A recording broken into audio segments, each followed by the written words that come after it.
Hello everyone, welcome back to my channel Daffodil Story. Namaskar, moi Vandana. Moi azir ei video tut TARL or ami jikhon data record sheet fill up koribo lagibo tare numerical portion to ami kenekoi fill up korim hedu agenda hatot loi prostot korisu alka jodi moi last video to sai eti hale gome pai moi itimoite language section to ami kenekoi agborhai loi jam tare upor eta video moi already upload kori thuisu apnaloke jodi swa nai mor he video to sabo pare hale bolok azir ei video to arambho kori eta বহুখিনি কথা theoretically explain kori thoi dia ase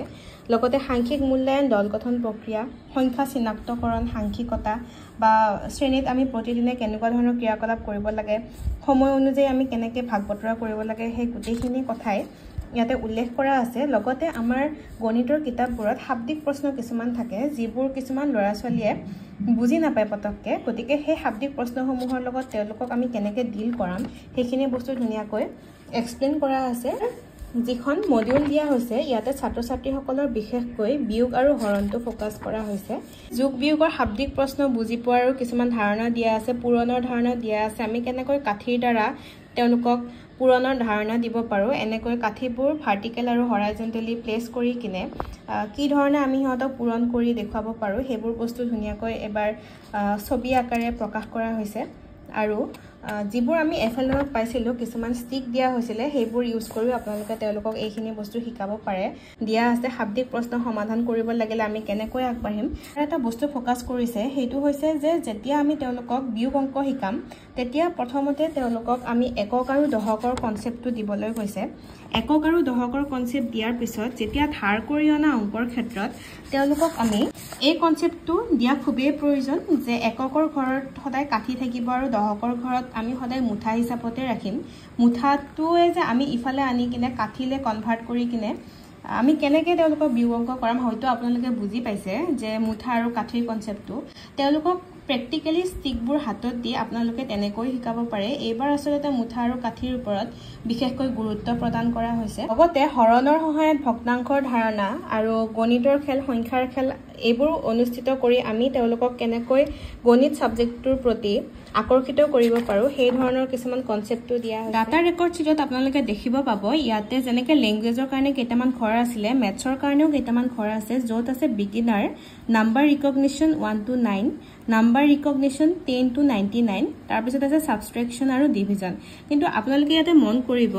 ল্যাঙ্গুৱেজত যেনেকৈ bonus পাৰ্টটো আছিল মেথছত কিন্তু bonus পাৰ্টটো নাই ইয়াতে ডিভিজনতে শেষ হ'ব যেতিয়া আমি মেথছৰ কাৰণে কৰিম আপোনালোকে এটা কথা মনত ৰাখিব যে আমি ল্যাঙ্গুৱেজৰ কাৰণে ছাত্ৰ ছাত্ৰীসকলক যিটো টুল স্যাম্পল নাম্বাৰ দিও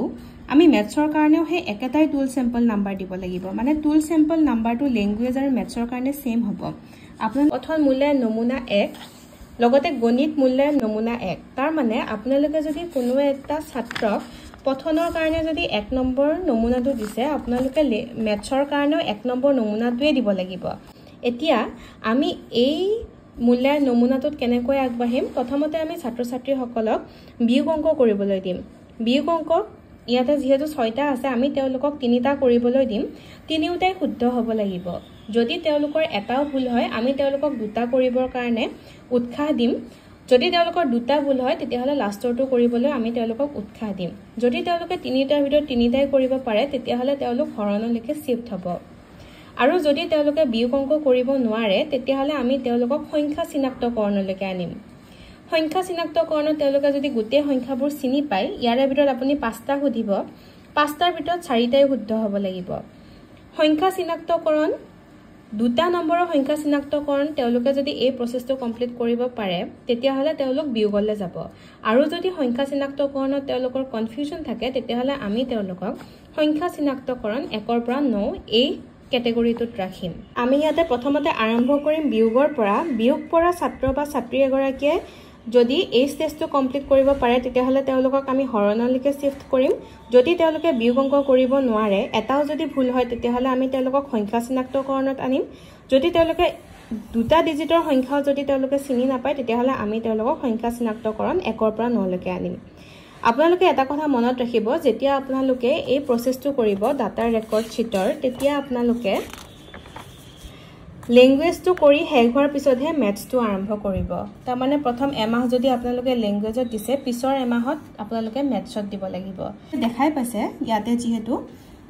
বিগিনাৰ ষ্টেজ আছে তাৰ মানে যদি তেওঁলোকে সংখ্যা চিনাক্তকৰণ 1 ৰ পৰা 9 লৈকেও যদি তেওঁলোকে চিনি নাপায় তেতিয়া হলে আমি তেওঁলোকক সংখ্যা চিনাক্তকৰণ তাৰ মানে যিসকল ল'ৰা ছোৱালী নতুনকৈ বিদ্যালয়ত আহে তেওঁলোকক আমি কেনেকৈ কনসেপ্টবোৰ দিম সেই ধৰণে আমি তেওঁলোকক ক্লাস 3 4 5 ৰ ষ্টুডেন্ট বিলাকক পঢ়ুৱাব লাগিব গতিকে নিউমাৰিকেলৰ ওপৰত আপোনালোকে আৰম্ভ কৰিব বিয়োগৰ পৰা বিয়োগ পাৰিলে হৰণত যাব বিয়োগ নোৱাৰিলে সংখ্যা চিনাক্তকৰণ 2 ডিজিটৰ এটো নোৱাৰিলে সংখ্যা চিনাক্তকৰণ 1 ডিজিটৰ আৰু যদি 1 ডিজিটৰ তেওঁলোকে সংখ্যা চিনাক্তকৰণ কৰিব নোৱাৰে তেতিয়া হলে তেওঁলোকক আমি বিগিনাৰ ষ্টেজত ৰাখিম আৰু ইয়াতেও সেই আকৰ একে ধৰণে যদি পাৰে তেতিয়া হলে আমি তেওঁলোকক যোনটো ক্যাটাগৰীত থাকে সেই ক্যাটাগৰীটোত 1 লিখিম যেহেতু ইয়াতে বনাসেই নাই গতিকে ইয়াতে মেইনলি 5টা ষ্টেজতে এই প্ৰক্ৰিয়াটো সম্পূৰ্ণ আৰএলৰ ওপৰত মেইনলি এইখিনিয়ে কথা আছিল আমি কেনেকৈ ল্যাঙ্গুৱেজ আৰু কেনেকৈ আমি নিউমাৰিকেল সেকশনটো কভাৰ কৰিম আপোনালোকে প্ৰথমতে বেসলাইন এক্টিভিটিটো কৰি লওক বেসলাইন এক্টিভিটি কৰাৰ পিছত ক্লাস 3 4 5 ৰ গুটেখিনি মিলাই কেটামান ক্যাটাগৰী হ'ব সেই হিচাপে ষ্টুডেন্টখিনিক ভাগ কৰি আমি হিহঁতক কেদিনমান ক্লাস কৰি উঠি 15 দিনৰ পিছত আমি হিহঁতৰ মিডলাইন এক্টিভিটি এটা কৰিব লাগিব সেম প্ৰসেছতে হেতু হ'ব আৰু মতে কৰা বেসলাইন এক্টিভিটিৰ এমাহ পিছত আমি কৰিম এণ্ডলাইন এক্টিভিটি তাৰ পিছত এণ্ডলাইন এক্টিভিটিৰ যেটো ৰেকৰ্ড ওলাব আৰু বেসলাইন এক্টিভিটিৰ যিখিনি ৰেকৰ্ড আছিল সেইখিনি আমি কম্পেয়াৰ কৰিব লাগিব গতিকে এই ধৰণে আপোনালোকে নিজৰ নিজৰ বিদ্যালয়সমূহত এই প্ৰসেছটো আগবঢ়াই লৈ যাব পাৰে ভিডিওটো চাই কেনে পালে আপোনালোকে কমেন্ট সেকশনত জনাব আৰু আপোনালোকে ভিডিওটো ক্লিক কৰি ইমান সময় চোৱাৰ কাৰণে আপোনালোকক বহুত বহুত ধন্যবাদ আজিলৈ আহিছো পুনৰ এটা নেক্সট ভিডিওত লগ পাম ধন্যবাদ